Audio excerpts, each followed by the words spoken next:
Hello everyone, welcome to my channel Chem Insider. In today's class we are going to discuss about SN1 reactions. So in the previous video we understood the concept of SN2 reaction. Now what is SN1 reaction? So SN1 reaction are those type of reactions where the substitution of a nucleophile takes place in two steps.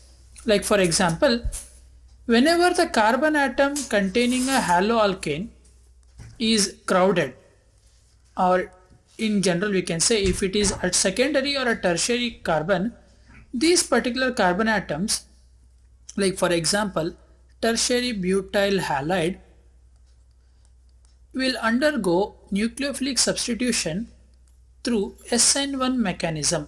So why is this it is undergoing SN1 mechanism even though it may happen to undergo a SN2 mechanism? Is there are certain quite reasons for this mechanism to follow this process, so for this particular process to undergo mechanism. So what is that mechanism? Let us consider an example. CH3, that is tertiary butyl halide, which is treated with a nucleophile OH minus ion. So this reaction involves the formation of tertiary butyl alcohol. This tertiary butyl alcohol formation is found to be happening in two steps instead of one step, and further, as we had observed in the previous reaction, the rate of this reaction does not depend upon the alkyl halide and the nucleophile. Let us discuss how this happens.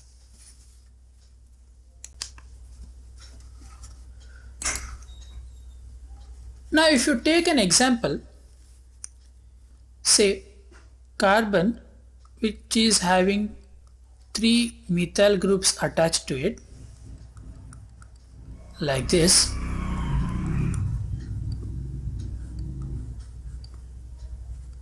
Okay, and we have a bromine atom present on the right hand side. Now when you treat OH minus ion, when you are about to treat the OH minus ion, what we observe is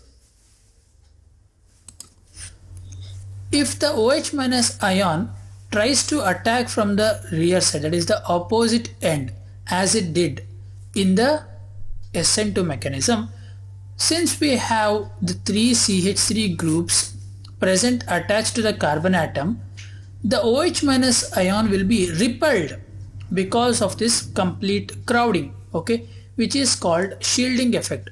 If the OH minus ion tries to attack the carbon atom from the side opposite to the bromine atom, it will experience crowding because of these 3 CH3 groups. We can just take this example like this. A metal ball of carbon is present at the center. Okay, it is attached with one more carbon atom, 3 more carbon atoms like this. Okay, and these 3 carbon atoms are attached in turn with 3 hydrogen atoms like this.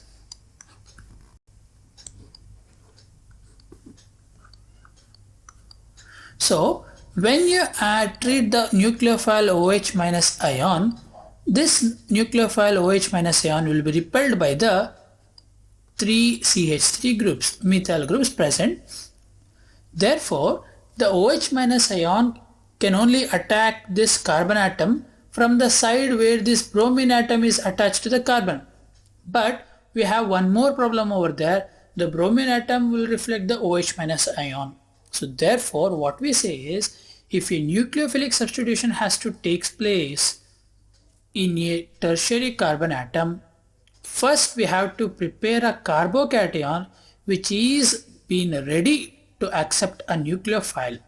So therefore a SN1 reaction mechanism follows two steps. So now let us discuss the two steps which it is following. Now if you take the carbon again with the 3 CH3 groups, CH3, CH3 and one more CH3 over here, the bromine atom will be first lost by the carbon atom. So why will the bond break between this carbon and bromine is? This is because we are using a protic solvent. A protic solvent is nothing but solvent which has a proton present in it. Okay, because of the protic solvent present, the carbon and bromine bond, which is polar in nature, breaks down heterolytically, leading to the bromine atom carrying both the electrons of the bond. Okay, making the bromine atom to gain the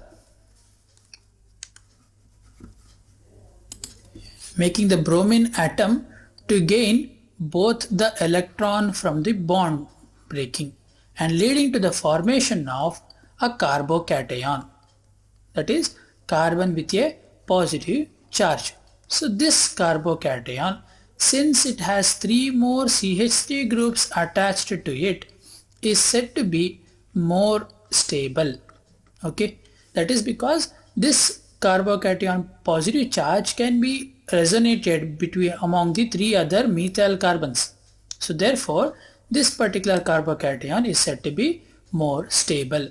So if you observe this reaction, this is called step 1 of the mechanism. Okay, this is called the step 1 of the SN1 mechanism. So now the bond has been broken down in order to form a carbocation. So clearly there is one void space which is generated by the loss of bromide ion. If you observe this particular geometry, what we can say is the carbocation is now in planar geometry. The carbocation which is formed is in planar geometry. So therefore the incoming nucleophile may attack the carbocation in step 2 through either of the direction. Okay, so therefore we can say that in this particular SN1 mechanism we may get a inversion in geometry or the retention in geometry, which we can say that is nothing but the shape of the methyl alcohol, tertiary butyl alcohol, will be same as that of the initial methyl tertiary butyl bromide, or it may be inverted when compared to the geometry of tertiary butyl bromide. So now the carbocation with the positive charge is attacked by the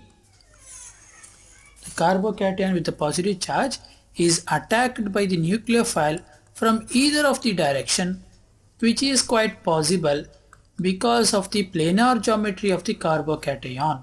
Okay, so the nucleophile will attack the carbocation, leading to the formation of our desired tertiary butyl alcohol.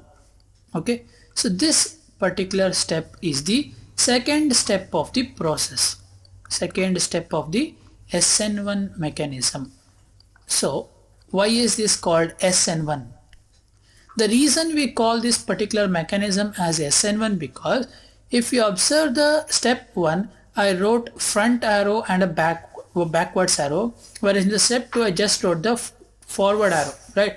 That is because in step 1 the breaking of carbon and bromine bond is very slow.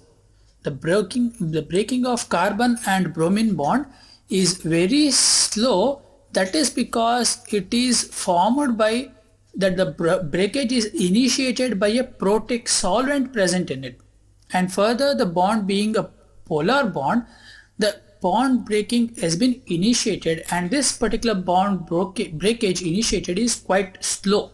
So therefore if the bond breaking takes place in a slow manner, then what happens is that tendency of formation of carbocations will be less.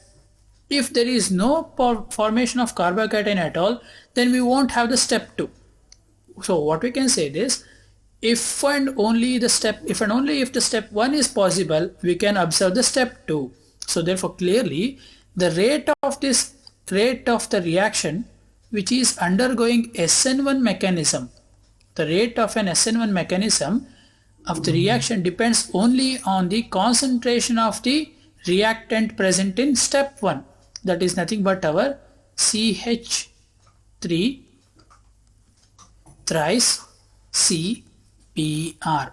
Okay, that is the rate of this reaction which undergoes SN1 mechanism is found to be depending only on the molar concentration of tertiary butyl bromide. Okay, so the tendency at which the carbocation is formed is indicating the, or it is controlling the rate of this SN1 mechanism reaction. So if a reaction is undergoing SN1 mechanism, that means the rate of this particular reaction is depending only on the concentration of the reactant involved in step 1. Okay, so since the reactant involved in step 1 is just one molecule, that is the CH3CBr, so the reaction is said to be a unimolecular reaction. Whereas in case of SN2 reaction, it depended upon both on the molecule of our haloalkane along with the nucleophile. But here the rate of this reaction is directly just depending upon the concentration of the molecule of haloalkane, but not on the concentration of hydroxide ion, or you can generally say it as nucleophile. So therefore this reaction is said to be SN1, that is nothing but unimolecular nucleophilic substitution reaction. So the reason why we call this reaction as unimolecular substitution reaction is the rate of this reaction depends only on the concentration of one of the molecule. That one molecule is being the haloalkane. Whereas in bimolecular substitution reaction, the constant rate of the reaction was depending upon both the nucleophile and the haloalkane. Okay, I hope you have understood these two reactions of SN1 and SN2 mechanism. So if you have any doubts, please do comment down below, and if you have understood the concepts, please do subscribe to my channel and share this video among your friends, and thank you for watching.